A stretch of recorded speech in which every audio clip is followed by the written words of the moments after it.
Kaibigan, paano kung sa loob lang ng ilang oras, isang buong bansa pwedeng maglaho? Ganito kabigat ang naging banta ng United States laban sa Iran. Isang mensahe lang, isang ultimatum. At kapag hindi kayo sumunod, isang buong sibilisasyon ang mawawala ngayong gabi. At pagkatapos nito, biglang nagbago ang lahat. Iran, na kilala sa pagiging matigas, biglang pumayag sa ceasefire. Pero ang tanong, dahil ba talaga sa takot o may mas malalim na plano sa likod nito? Sa video na ito, aalamin natin ang buong kwento. Mula sa tensyon, sa banta, hanggang sa biglaang tigil putukan ay tinatawag ng iba na ang pinakadelikadong kapayapaan sa kasaysayan. Ang matinding banta ng USA, bago nagkaroon ng ceasefire, umabot sa sukdulan ang tensyon. Ayon sa ulat, nagbigay ng matinding babala ang US, isang ultimatum na may deadline. Kung hindi susunod ang Iran, malawakang pag-atake ang mangyayari. Target ang infrastructure at posibleng magdulot ng matinding pagkawasak sa bansa. Hindi ito simpleng banta. Ito ay isang full-scale destruction warning. Sa katunayan, sinabi mismo na isang civilization ang maaaring mawala kung hindi sila susunod. Isipin mo yon, kaibigan. Hindi lang military base, kundi buong sistema ng bansa ang target. 40 araw ng digmaan. Bago ang ceasefire, halos 40 araw ang matinding labanan. Airstrikes, missile attacks, pag-atake sa oil facilities, pagsara ng Strait of Hormuz. Ang Strait of Hormuz, isa sa pinakaimportanteng ruta ng langis sa buong mundo. Kapag ito ay isinara, tataas ang presyo ng langis. Maaapektuhan ang buong mundo, kasama na ang Pilipinas. And ito nga ang nangyari. Nagkaroon ng global tension sa ekonomiya dahil sa conflict na ito. Bakit biglang pumayag ang Iran? Ngayon, ito ang pinaka-main question. Bakit pumayag ang Iran sa ceasefire? May ilang dahilan. Matinding pressure militar.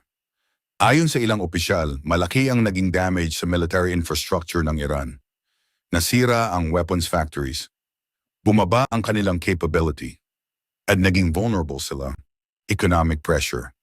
Dahil sa digmaan, naapektuhan ang ekonomiya, naapektuhan ang oil exports, at lumaki ang internal pressure. Diplomatic intervention. Hindi lang US at Iran ang involved.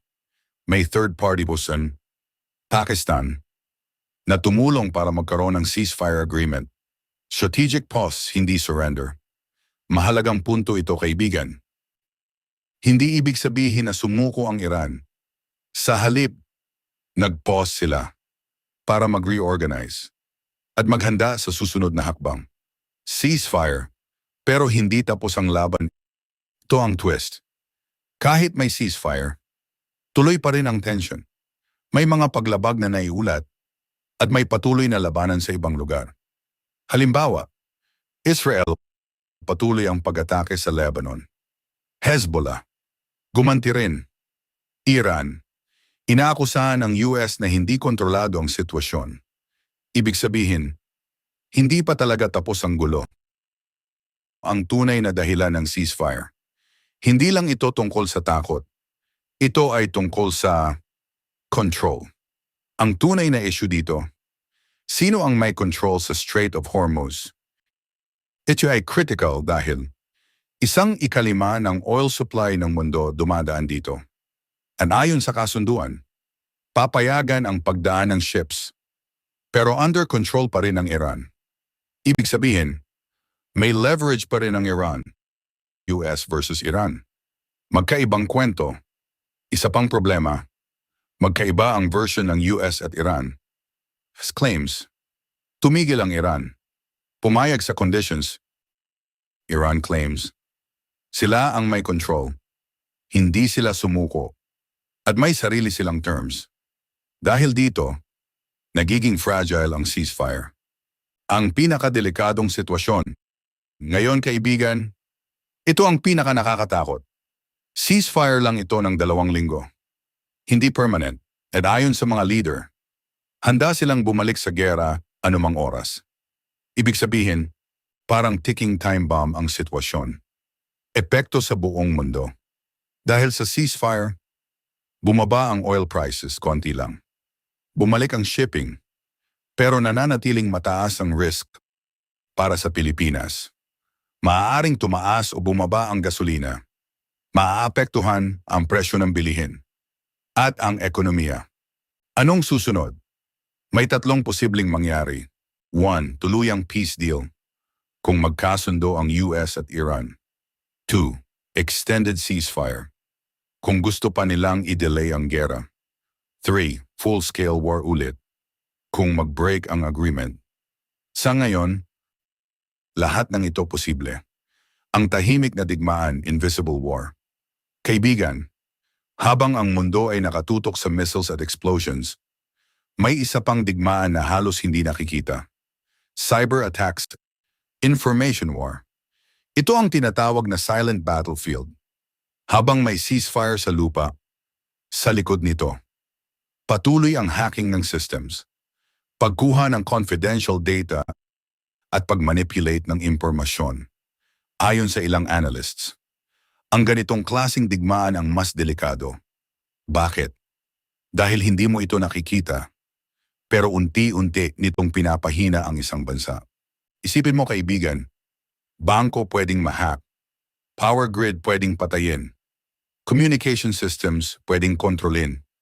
At kapag nangyari yon, kahit walang bala, pwedeng bumagsak ang isang bansa. Kaya kahit may ceasefire, hindi talaga tumitigil ang laban.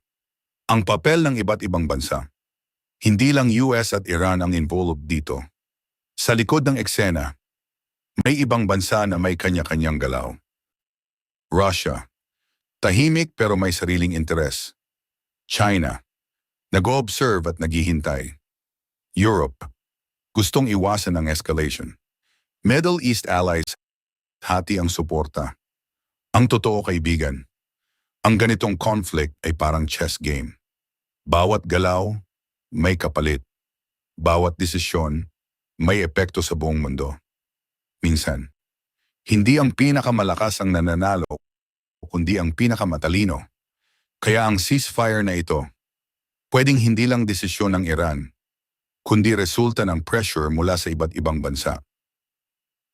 Ang pinakamalaking tanong, sa huli kaibigan, isang tanong ang naiwan. Ano ba talaga ang totoong nangyayari? Dahil sa bawat balita na naririnig natin, may bias, may kulang, at minsan, may tinatago. Ang ceasefire na ito, maaaring taktika, maaaring pahinga, o maaaring simula ng mas malaking plano. Kung titingnan mo ng mabuti, walang malinaw na nanalo, walang malinaw na natalo. Pero isang bagay ang sigurado. Ang mundo ngayon, mas delikado kaysa dati. Kaibigan, ang tanong ngayon, natakot ba ang Iran?